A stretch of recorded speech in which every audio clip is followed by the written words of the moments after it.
Hello अस्सलाम वालेकुम। सर्वेच encyclopedia में आपको खुशामदीद कहते हैं कैंडिडेट्स। जैसा कि आप जानते हैं कि हम साइंस के जो 14 लेक्चर्स पहले से कवर कर चुके हैं, तो आज के इस लेक्चर में मैं आपको लेक्चर नंबर 15 कराऊंगा, जिसमें साइंस के जो 20 अहम सवाल आते हैं वो हम करेंगे। ये क्लास 5 और 6 से लिए गए। कोशिश करूंगा कि मैं क्लास 4 से जो क्लास 8 तक जो भी क्वेश्चंस अहम हो उर्दू में जो साइंस है वो कवर करा दूं आपको सबको।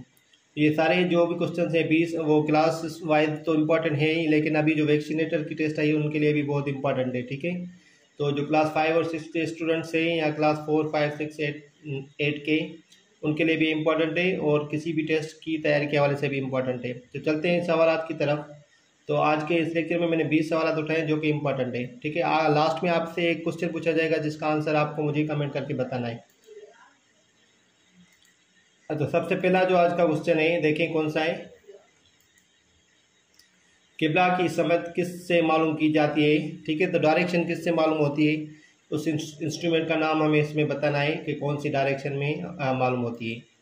राइट आंसर इज मकनातीसी कुतुबनुमा, जिसको हम मैग्नेटिक कंपास कहते हैं, उससे हम डायरेक्शन मालूम कर सकते हैं। ठीक है, तो ये बात आपको बताता चलूँ, जो हमारे पेड ग्रुप्स में ऐड होना चाहते हैं, जो व्हाट्सएप का नंबर दिया गया है ये हमारा, इस पर रब्ता करके हमारे पेड ग्रुप्स में ऐड हो सकते हैं, जिनको हम नोट्स भी प्रोवाइड कर देंगे विद दिस लेक्चर आल्सो। तो लेक्चर भी उनको दी जाएगी और नोट्स भी उनको प्रोवाइड किए जाएंगे जो भी हमारे इस जो ग्रुप में शामिल होगा। तो दूसरे क्वेश्चन की तरफ चलते हैं। दूसरा क्वेश्चन है, देखें, साख्त के लिहाज से ज़मीन की सबसे अंदरूनी अंदर वाले हिस्से को क्या कहते हैं? तो साख्त कहते हैं स्ट्रक्चर को। स्ट्रक्चर मतलब जो ज़मीन की बनावट है या स्ट्रक्चर जिसको हम कहते हैं, उसके लिहाज से ज़मीन का जो सबसे अंदर वाले हिस्से को क्या कहते हैं? सबसे अंदर वाली जो लेयर है उसको हम क्या कहते हैं? तो मैं आपको बताता चलूँ कि 4 लेयर होते हैं टोटल ज़मीन के। सबसे पहला होता है क्रस्ट, उसके बाद मेंटल होता है, उसके बाद outer core, inner core last वाला होता है। तो ये देखें, इसका आंसर क्या होता है? अंदरूनी कोर, जिसको हम इनर कोर कहते हैं।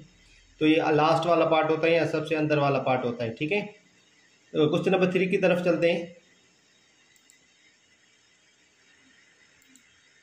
जमीन का डायामीटर करीबन कितने किलोमीटर है? Answer 12,800 kilometre. क्वेश्चन नंबर 4 है आज का, जमीन और सूरज का फासला करीबन कितने किलोमीटर है? The answer is 150 million kilometres. ये सारे अहम सवाल आते हैं जो किसी भी टेस्ट के हवाले से अहम और मैंने पिक किए। आप भी इनको याद करते जाएं और जिनको नोट्स चाहिए वो हमारे पेड बुक्स में ऐड हो जाएं। क्वेश्चन नंबर 5 है आज का,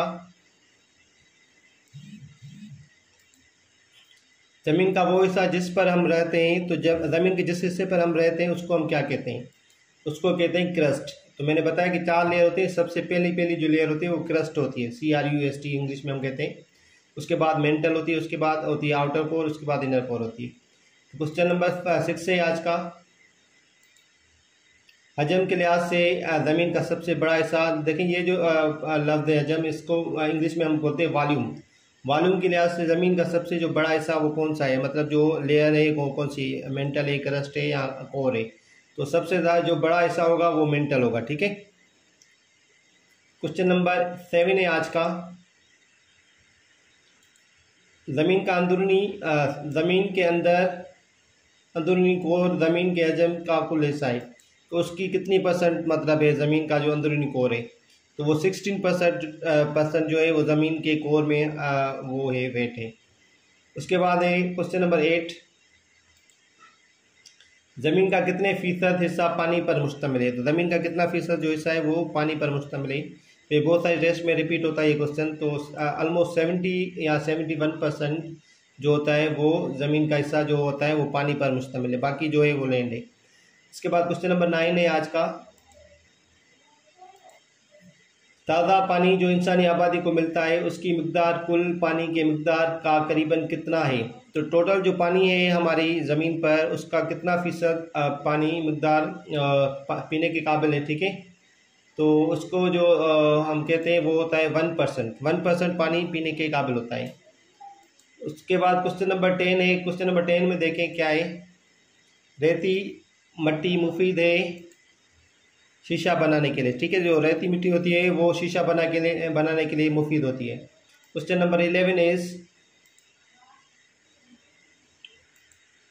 सोलर सिस्टम वो वाहिद सियारा जिस पर हयात की बका के लिए हालात साजगार हैं। तो जिस पर लाइफ जो पाई जाती है या जिसके लिए वो हालात साजगार है वो एक ही प्लेनेट है जिस पर हम रहते हैं, उसको हम क्या कहते हैं, ज़मीन कहते हैं। ठीक है, तो एक ही सोलर सिस्टम का शहर है जिस पर जो लाइफ है वो एग्जिस्ट करती है या जिनके लिए हालात जो है वो साजगार हैं, वो ज़मीन है। क्वेश्चन नंबर 12 है आज का, ज़मीन का बैरूनी तह क्या कहलाता है? तो ये पहले भी क्वेश्चन आ चुका है जो इस लेक्चर में ही। उसको हम क्या कहते हैं, क्रस्ट कहते हैं।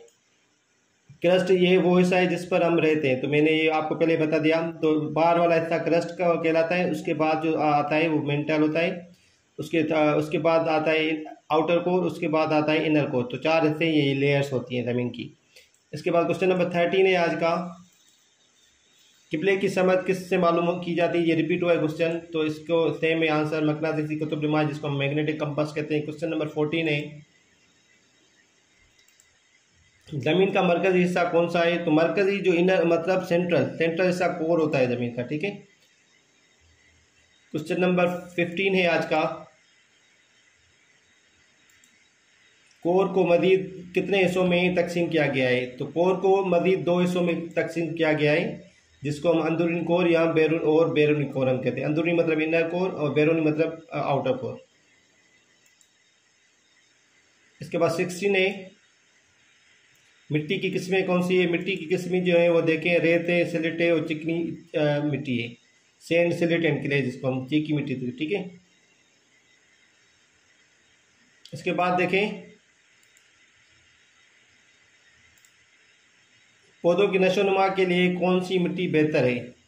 तो पौधों की नशोनुमा के लिए जो मिट्टी बेहतर है वो है सिलेट।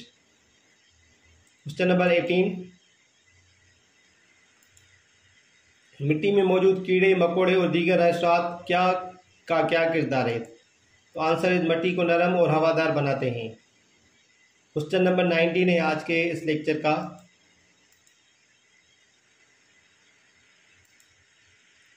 कुदरती खाद में कौन सी चीज़ अहम होती है? तो उसमें जो अहम चीज़ होती है वो नमकियात होते हैं या जिसको हम कहते हैं साल्ट्स। ये सारे बहुत अहम सवाल आते हैं, ये आप इनको याद भी करते जाएं और जिनको नोट्स चाहिए तो हमारे पेड बुक्स में ऐड हो जाएं। और क्वेश्चन नंबर 20 है आज का, मुख्तलिफ टिश्यू का एक ग्रुप जो मिलकर काम करते हैं उसको हम क्या कहते हैं? तो ये जो क्वेश्चन लिया गया वो क्लास 6 से फर्स्ट चैप्टर से लिया गया है, तो उसको हम कहते हैं आर्गन। तो ये सारे जो भी चैप्टर्स हैं साइंस के, जनरल साइंस जिसको हम कहते हैं, वो बहुत इंपॉर्टेंट है। आप डेली के बेस पर क्लास 4 से क्लास 8 तक पढ़ा करेंगे तो आपकी कोई भी टेस्ट जिसमें साइंस के सवाल आते होंगे वो आप आसानी से अटेम्प्ट कर पाएंगे। ठीक है, तो आज के ये 20 सवाल आते हैं, इंशाल्लाह हम अगले 20 सवाल भी अगले लेक्चर में हम कवर करेंगे। और जो पिछले जो मेरे लेक्चर है वो भी आप ज़रूर सुनें ताकि आपका सारा कॉन्सेप्ट क्लियर हो जाए। तो आज का एमसीक्यू की तरफ चलते हैं। तो आज का एमसीक्यू क्या है आपके लिए? आज का एमसीक्यू है कि सेल का दिमाग जो उसके अफ़आल को कंट्रोल करता है उसको क्या कहते हैं? तो उसको क्या कहते हैं, देखिए ऑप्शन आप देख लें। ऑप्शन ए है cell wall, cell membrane, option B C है, ऑप्शन है साइटोप्लाज्म, डी ऑप्शन है न्यूक्लियस। तो आपको इसका आंसर क्या लगता है वो मुझे कमेंट करके ज़रूर बताएं कि इसका आंसर क्या होगा। और अगर पेड बुक्स में ऐड होना चाहते हैं तो हमारे व्हाट्सएप के नंबर पर देखें, इस नंबर पर रब्ता करके ऐड हो सकते हैं। और हमारे जो वीडियोज़ होते हैं यहाँ फेसबुक पर हम नोट्स भी शेयर करते हैं। तो सर्वेज इंसाइक्लोपीडिया जब आप सर्च करेंगे चैनल पर, यूट्यूब चैनल पर, तो आपको आ जाएगा, वो आप सब्सक्राइब कर लें। यहाँ हमारा पेज भी लाइक कर सकते हैं। किसी भी टेस्ट के हवाले से मैं नोट्स वगैरह एमसीक्यू शेयर करता रहता हूँ वहाँ पे। तो आप अपना ख्याल रखिएगा। शुक्रिया, अल्लाह हाफिज़।